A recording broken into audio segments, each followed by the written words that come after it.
বলেন বলেন। সম্মানিত মা বোনেরা, শুধু মনে করে অনেকে যে নামাজ পড়ি রোজা রাখি কালো বোরকা পরি আমি জান্নাত পাবো না, মানে কে বলেছে আপনাকে? আপনার স্বামী যেটা পছন্দ করে ওটা যদি জায়েজ হয়, মাস্ট বি আপনাকে ওটা পছন্দ করা লাগবে।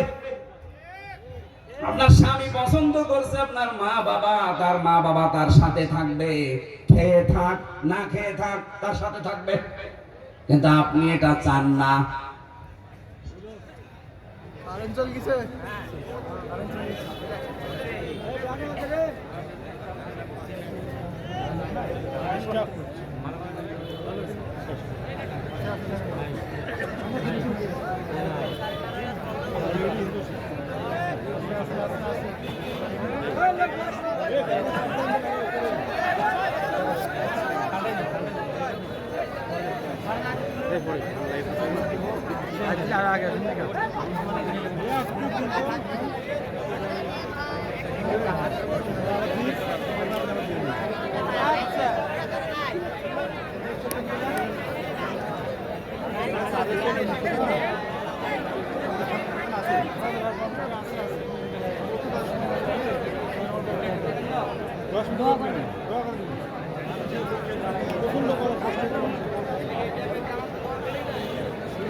আমি